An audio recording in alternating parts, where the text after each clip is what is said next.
Okay, we're going to draw this, a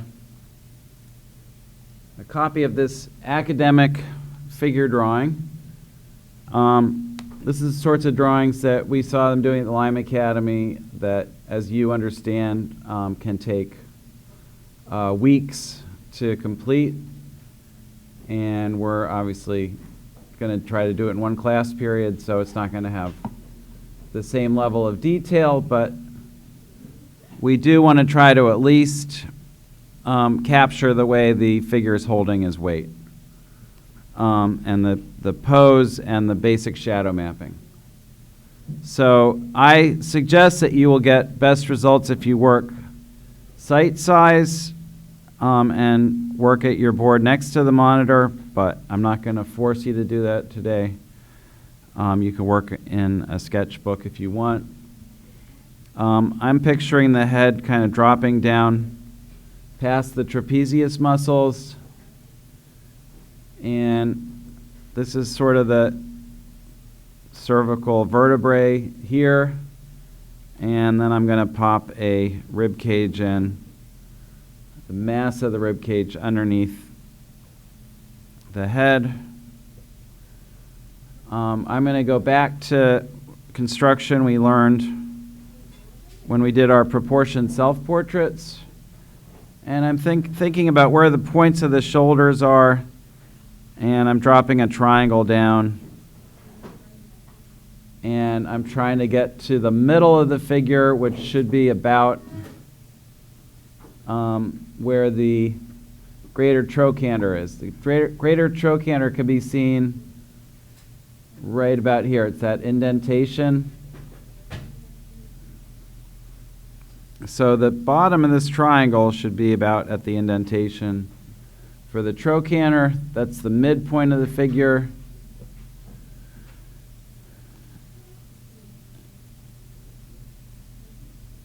I'm going to sketch the spine.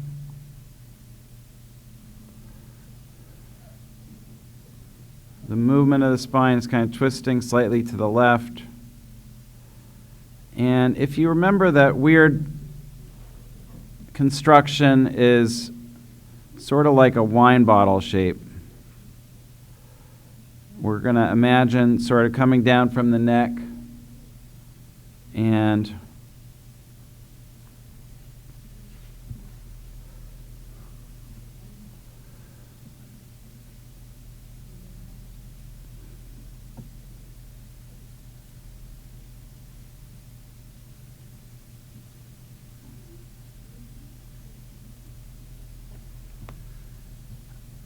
so the big thing to think about with this pose is the way the pelvis is tipped this way. Think of the pelvis as a box that's angled this way, and I want you to relate that angle to the fact that this side of the pelvis is resting on a leg that's locked, and the other side of the pelvis is resting on a leg that's relaxed. And it's always a good idea to start with the locked leg and connect that to the ground like this, because the locked leg is going to be carrying more of the figure's weight, and we want to end up with the head sort of centered above the weight-bearing foot like this. Now, he is putting a little bit of weight on this platform over here.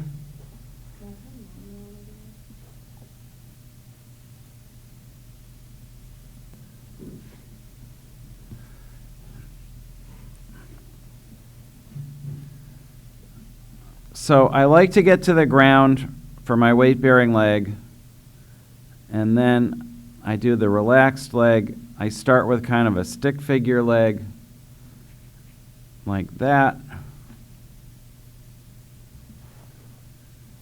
And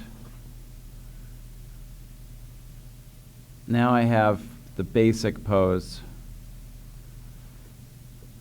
of the torso and the legs. I'm going to do sort of stick figure arms.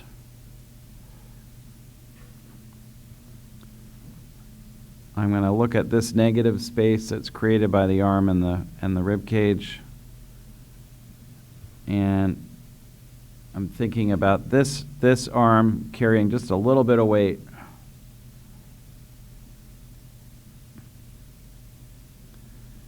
We'd never expect the arm to be carrying much weight in a pose like this, because you can just imagine how long this guy had to stand there for, like days and days. And if a lot of his weight was on his hand, it would be extremely uncomfortable. So this arm is kind of resting here for show. It's basically just carrying the weight of the arm itself, and it's not creating an imbalance to the figure the way it would if he was like leaning right over it. And we're going to show the way the pelvis is turned slightly to our left by drawing the cleft over to, not centered, but over to the left side of the pelvis.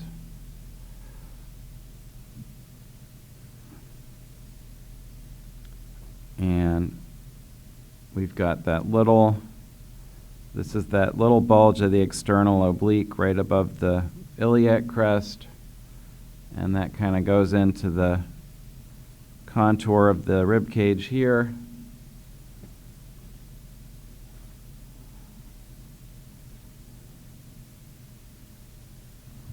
And the main thing you want to check on your work right now is that your midpoint is right about where we said it should be. Remember, this is the greater trochanter right here, this little indent.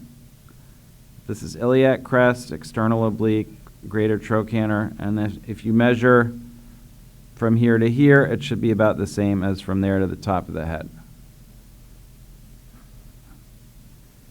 And if the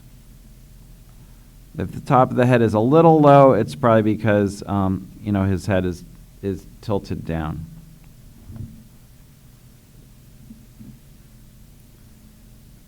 I'm going a little slower than I normally would, so I can explain all this to you, but this is how I would start. If I was at a life drawing session, this is pretty much how I would begin. And it's really thinking about the figure structurally and not getting hung up on any details yet. So notice that because this leg is, this heel's on the ground, the sort of break between the upper and the lower leg is a little lower on this side. So this is a little lower on this side than this, because his heel's off the ground over here. Here, again, I'm going to rely on the negative space idea. I'm just going to sort of draw the negative shape that's created between the two thighs. And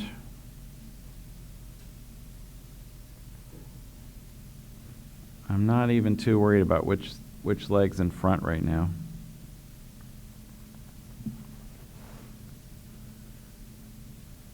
And an interesting detail to be aware of is that the ankles, there's basically this bulge, one on the outside, one on the inside.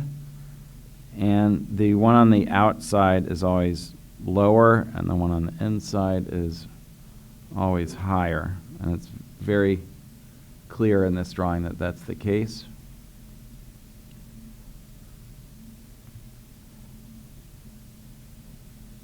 There's the heel.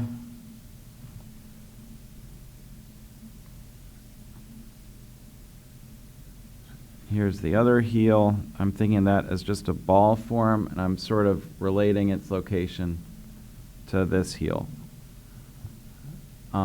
This is even something where you could really think about the angle relationship between these two balls. Like this one is here, and we need to go up about 30 degrees to get to this one. And then we come down for the foot. we end up with something like that.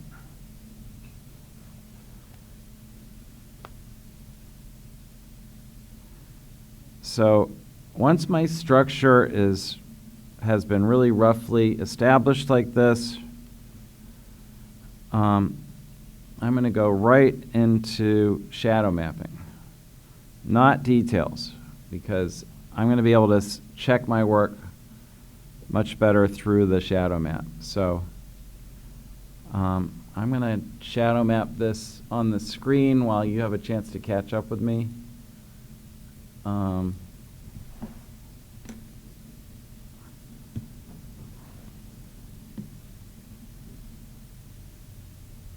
So this is the main shadow edge.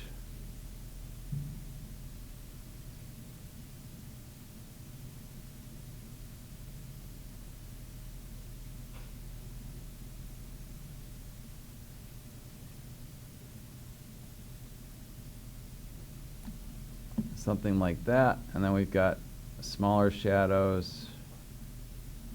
I'm just going to call this whole thing a shadow. And notice that the hair is half in shadow and half in light. And then we've got one piece of light over here.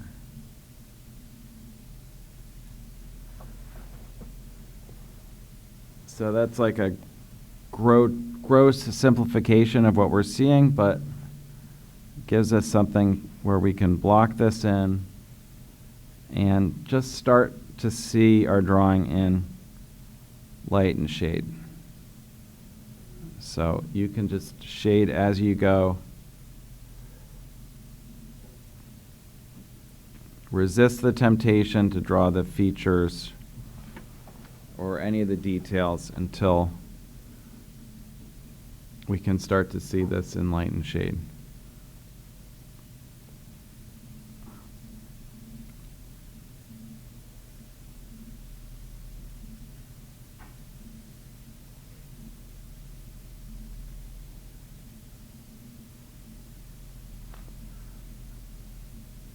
And this is not going to be great, but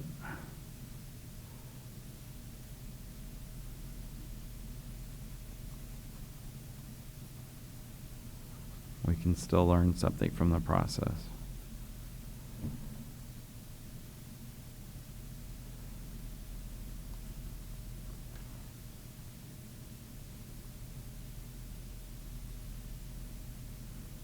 And we end up with this smaller piece of shadow here and here.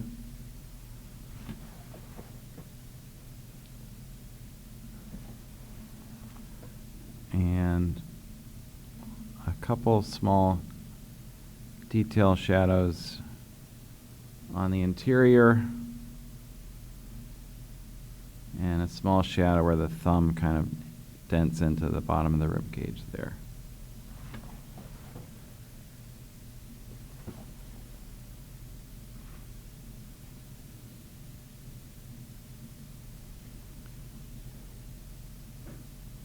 So having given the figure some solidity,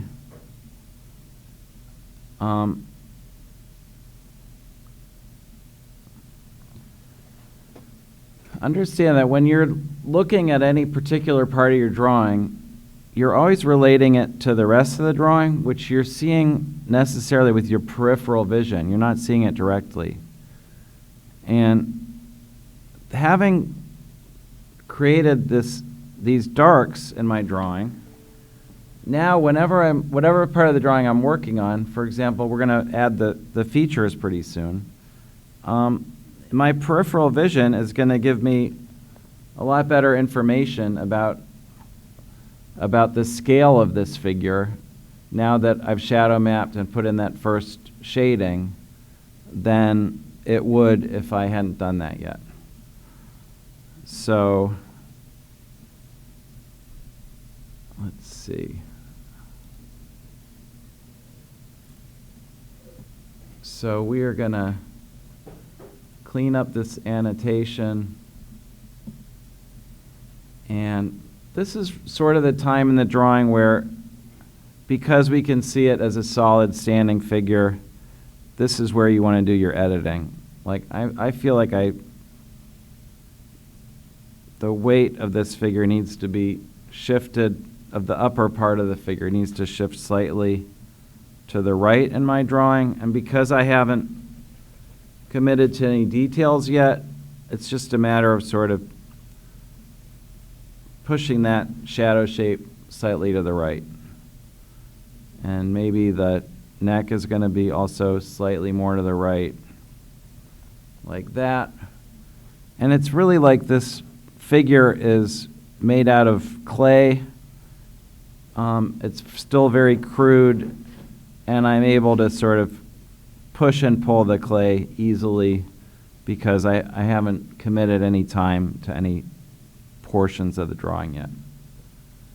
This arm is feeling a little short, so I'm just going to bring this shadow shape down.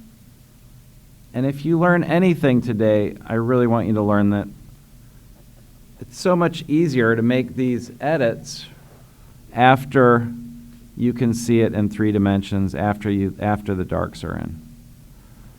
And that's a really different mindset than what I see most of my students doing, which is sort of like trying to do these perfect outline drawings and then like color them in with value. And then, as you know, what usually happens is you finish coloring them in with value, and you look at it, and that's when you see like all these errors in your outline drawing that you couldn't see before. So your errors may follow mine exactly, or they may not, but I want everyone to experiment a little with moving things around and trying to get it to look more like what you see on the screen.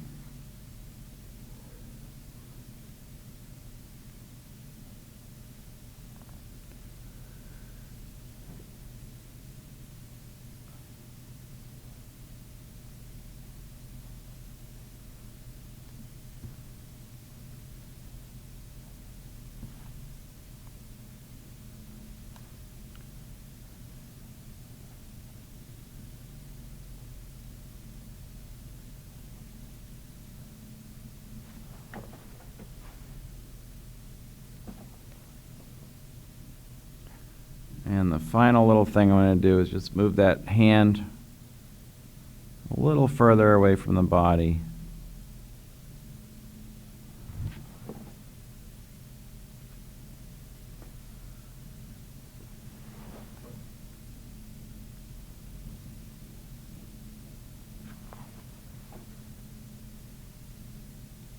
And now I'm feeling like it's good enough. Certainly not perfect, but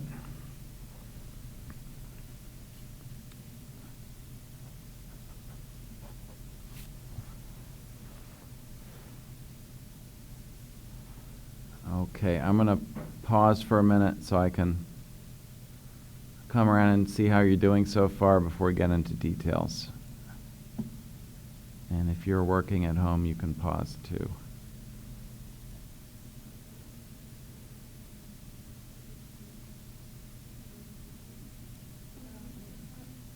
Okay, before we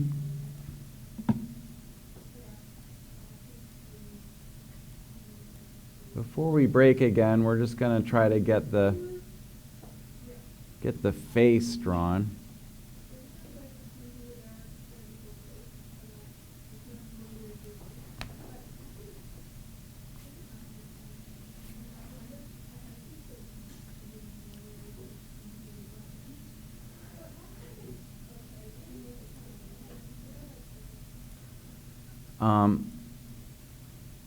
We've got the forehead and the brow ridge.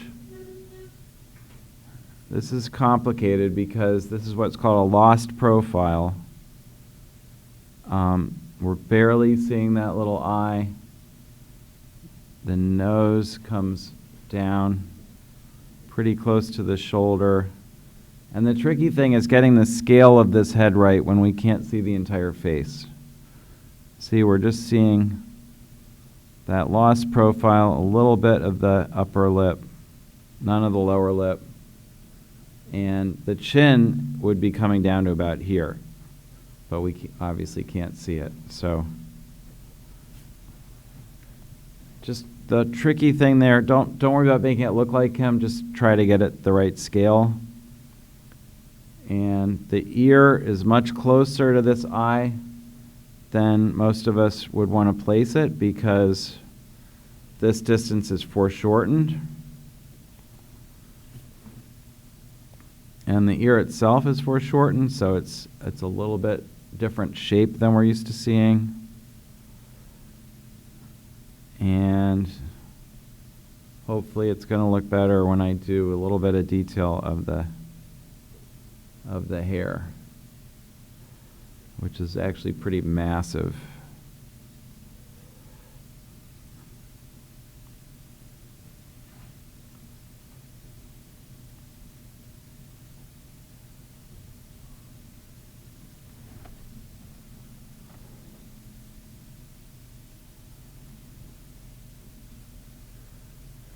And I feel like my face looks a tiny bit too big for these broad shoulders, so I'm just going to lower the eye like a millimeter and show you how much smaller the face could be just with that tiny little change. You see what that did? When you compress the features even a tiny bit, it creates the sense of a much smaller head.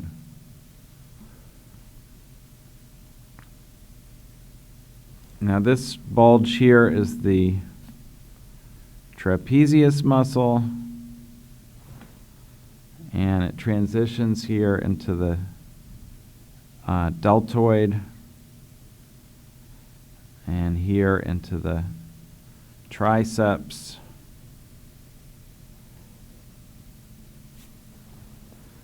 So I'm simplifying it, but this what you're seeing is like these series of 3 curves. And we are going to break again. And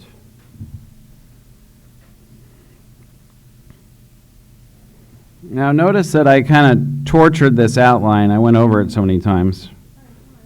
So I'm going to lighten it so that it doesn't stand out so much. And I'm going to get into being more specific about this negative space between the arm and the torso. Which doesn't look too terrible. So I think I might need a little more length to the hand now that I'm zoomed in on it.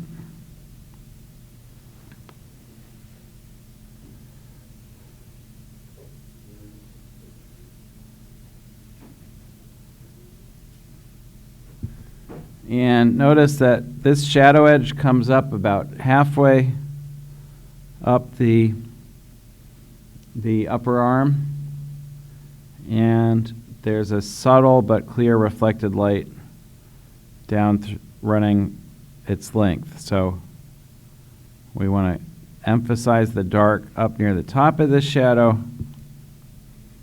by shading up across the shadow edge.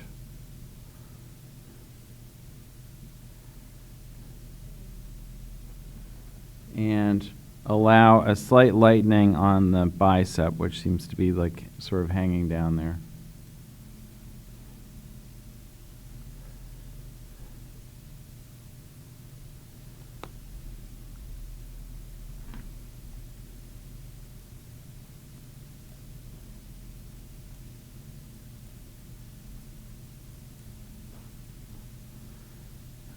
The structures at some of the joints are just really complicated, hard to learn, but until you do, you can just sort of simplify them and just rely on your ability to see shadow edges and shadow shapes.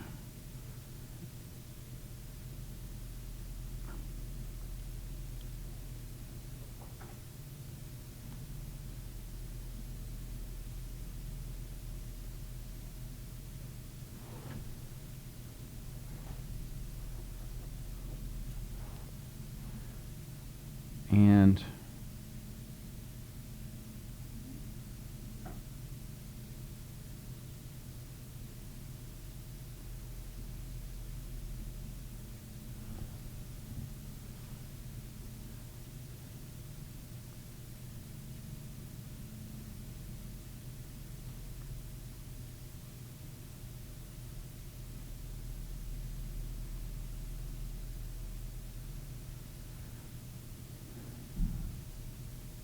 don't neglect just how dark some of these shadows can become.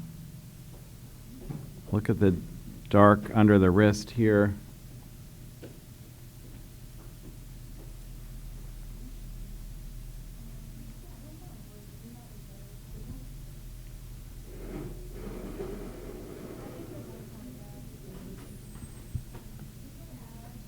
Yes.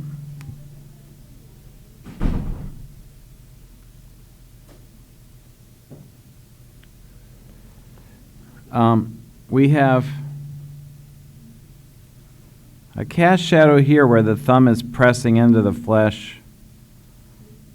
And it's not very dark though, because there's a lot of reflected light illuminating it. And so I'm going to just darken it a little bit along the top edge.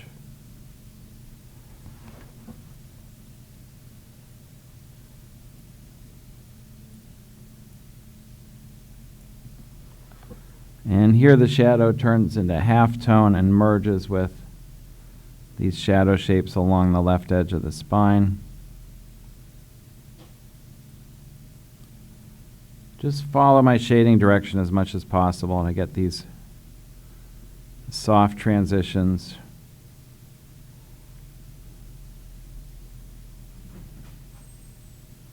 And this is a little piece of shadow under the shoulder blade.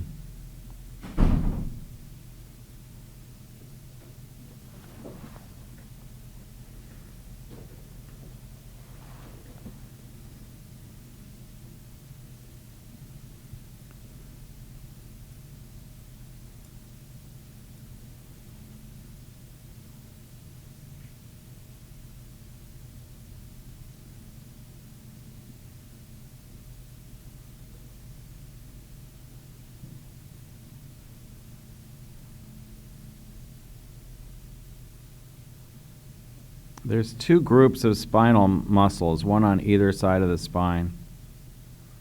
And as I've mentioned before, this indentation on the body actually corresponds to a projection on the skeleton. This where the vertebrae stick out and back is where the spinal muscles sort of dive down into this valley. And on either side of that projection, the muscles project. But you can see these are like two massive muscle groups that help us maintain an upright posture. And what we're seeing here is where the spinal muscles are overlapping the sort of egg-like form of the rib cage here, and up here intersecting with the musculature of the shoulder and shoulder blade. But for our purposes, the most important thing is just to see again this really gentle kind of reflected light along this side of the torso, especially right here at the part of the rib cage that's facing downward.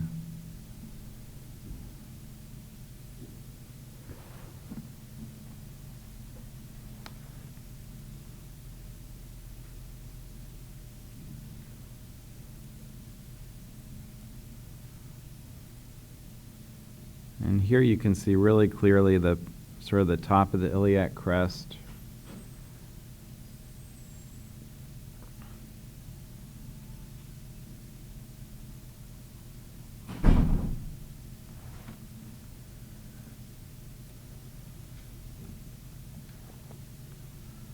And this point here, I think I put a little too low. The bottom of the external oblique muscle.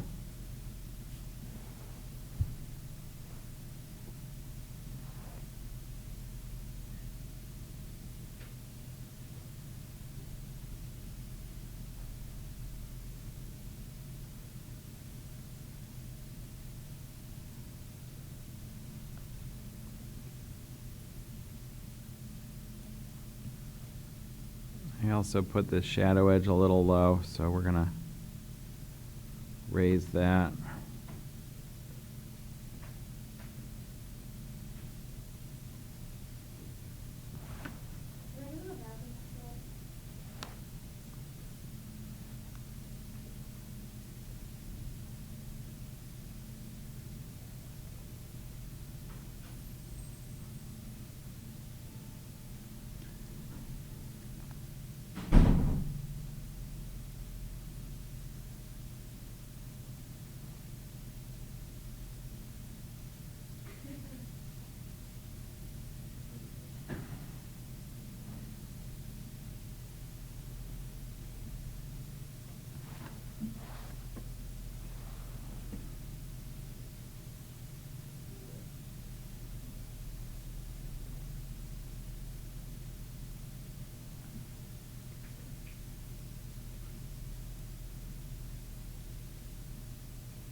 And even on this side, we can see the slight movement in towards the greater trochanter.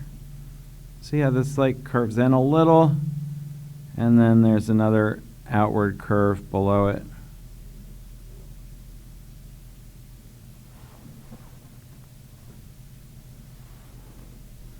And you can very clearly see how the artist's shading direction corresponds to what I'm doing here to create this rounded form.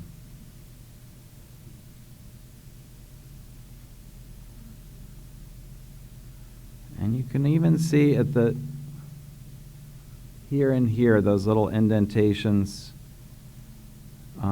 which form the top of what's called the sacral triangle, which is tilted with course the tilt of it corresponds to the overall tilt of the pelvis.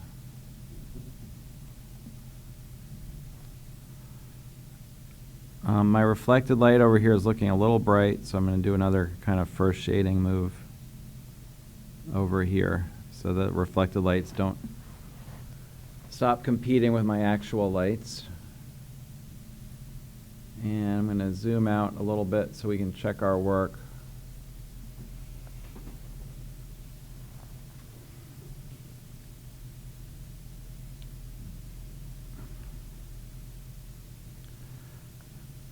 Wherever skin folds terminate, like you see this fold right here between the rib cage and the arm, you're always going to have a subtle bifurcation at the end of the fold and then a little shadow edge because it's creating a little dimple, and if you don't put that in, it's going to look unfinished. And notice that this shadow edge is really sharp because this is a cast shadow. Rib cage is casting a shadow onto the upper arm.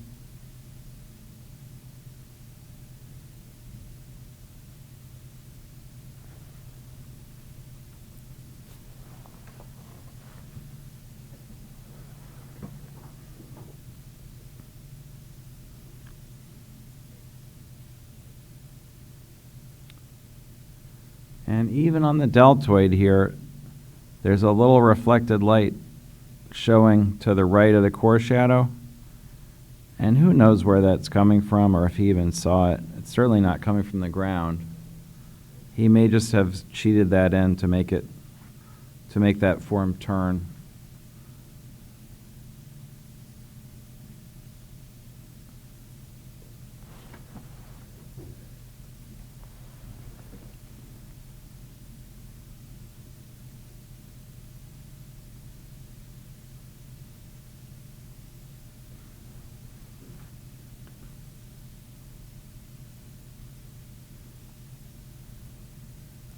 And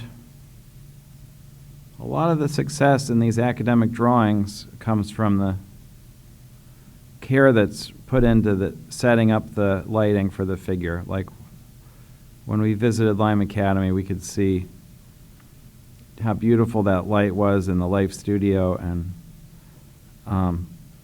everyone had a beautiful view of the model with gorgeous lighting. And if anyone had taken a photograph from that angle, it would have been a beautiful photograph. And you just can't create beautifully drawn work unless you have adequate, clear form lighting, which is what we're working on capturing in our photographs.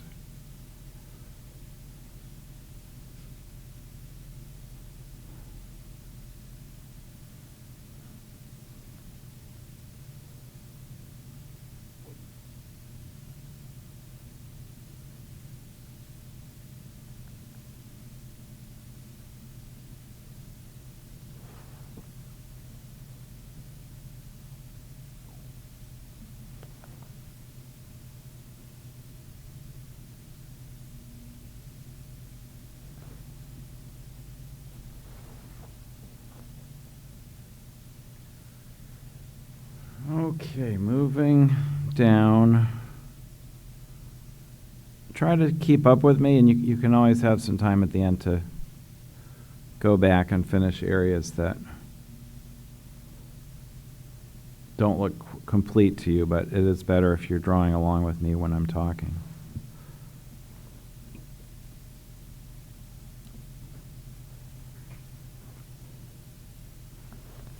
As I go, I've sort of been accidentally smudging a little bit, so I'm going to clean up my highlights, maybe clean up some of the shadow mapping with the eraser.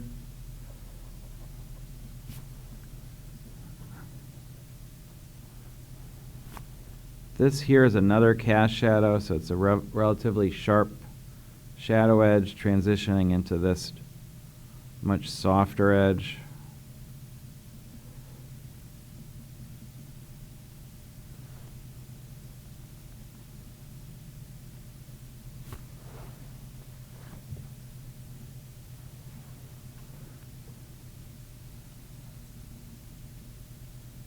And working our way down,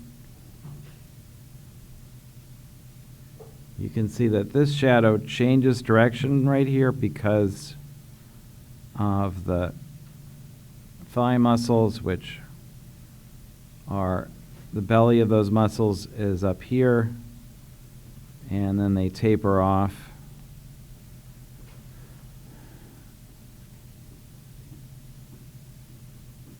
There's a mass of tendons that crosses the back of the knee joint and creates this, and sort of bridges that joint. And sometimes you'll have a skin fold suggested that's sort of above where the actual joint is. That's something to be aware of. And I want to go back and be really specific, more specific about this negative space between the thighs. I'm going to work my way down from here. And when I make that space big enough, I find I might need to push this thigh out a little more.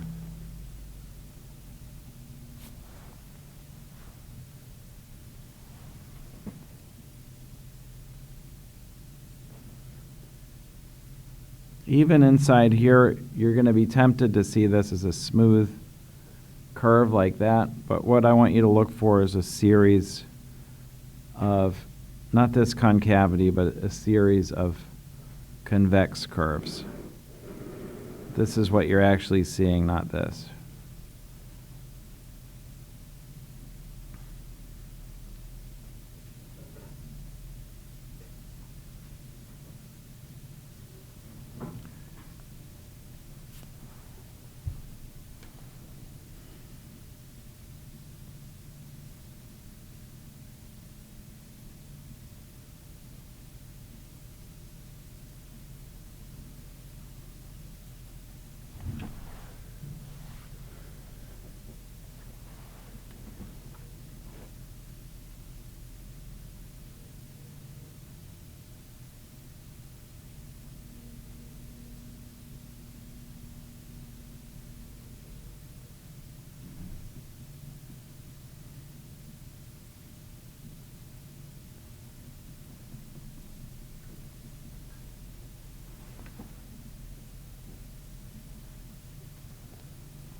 The way the reflected lights are showing the form here, again, is something that does not just happen. It's contrived by the instructor of the life drawing class, who would have carefully placed some reflective surfaces near the model to create this kind of clarity that you're rarely going to see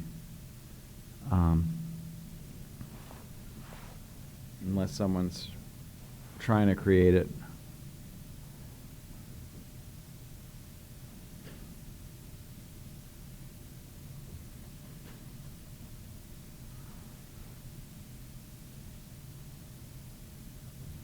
And don't be afraid to press really hard inside these really dark shadows, but use a very light touch when you move away from them into the halftones.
Okay, we're finally getting down towards the feet.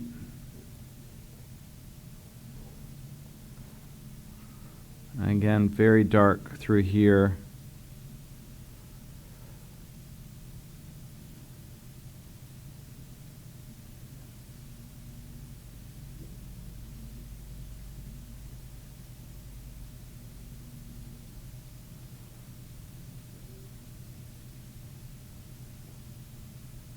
This is actually sort of a cast shadow of the calf muscle going into the form shadow of the same muscle.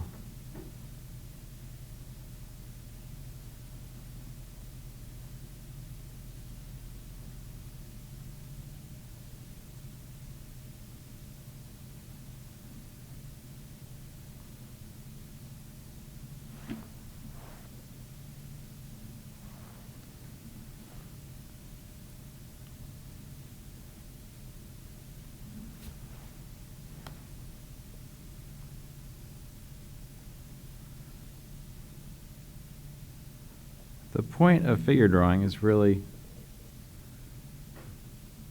you start to develop instincts about the way people look that you can apply to all your figurative work. And eventually, like as we were talking about recently, you can even start to invent figures and create figure compositions with fairly believable figures that you haven't even studied from life.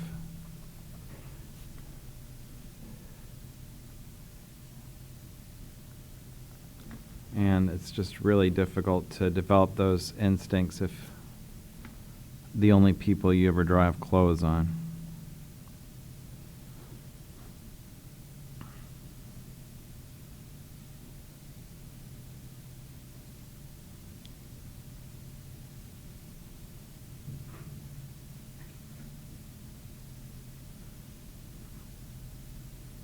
These feet are really kind of clustered in here close together. I'm feeling like I need to move this heel out just a little bit to make room for them.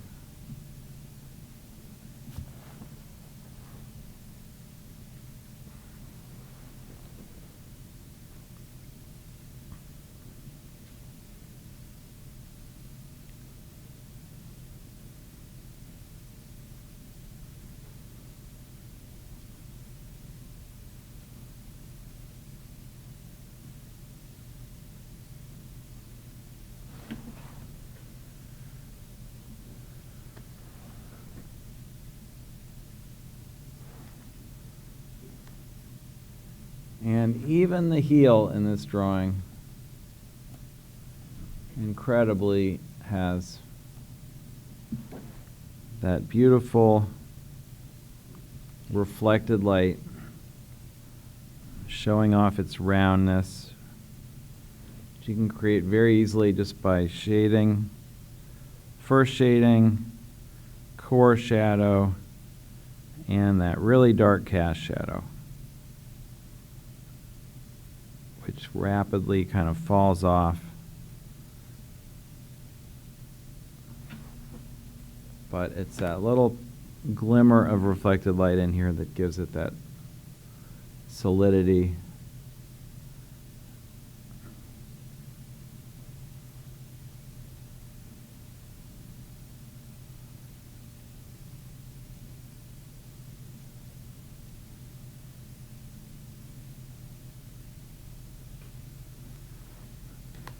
And right here for this plane change, I went a little too dark with a direction that was going up and down. I need to copy this artist a little better and change my direction and go across that plane change, so it looks like a directional change instead of an overlap.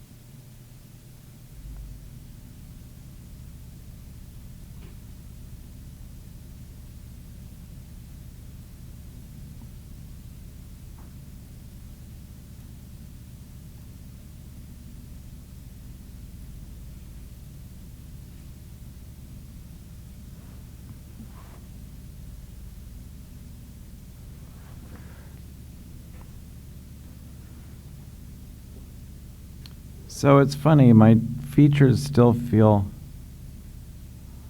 just a tiny bit large for the face, feels just a little large, but I'm just going to tease that eye down at another 0.5 millimeter or so. And now it sort of starts to fit better with the face. And I'm going to go really dark for the hair and the shadow side so that it stands out a little more from the hair on the light side.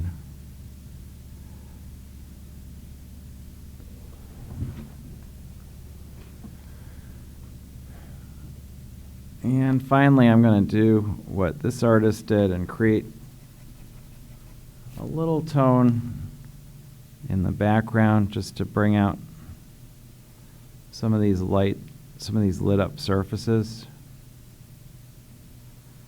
This is where it would be great if this was on gray paper and we could spare ourselves the trouble, but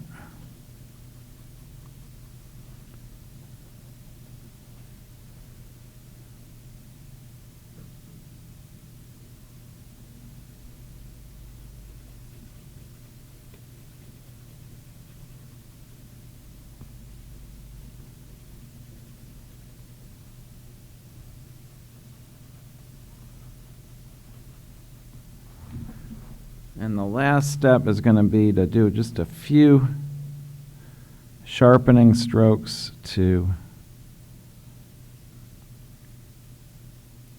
sharpen these edges and bring them out against their background just a little more.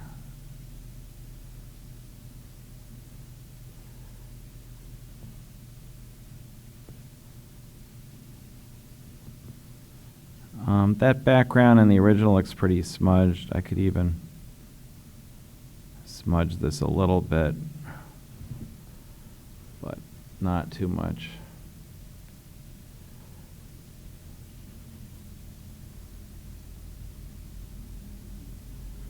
And I just noticed I've got his hairline a little high. Maybe even the hair itself is a little high in front. Kind of comes up really high in back.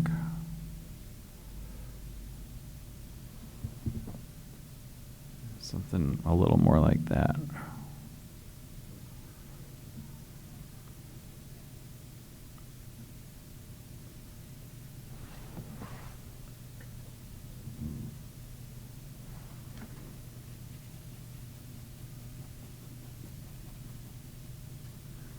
So at this point, you can stop paying attention to what I'm doing and just follow the original as closely as you're able.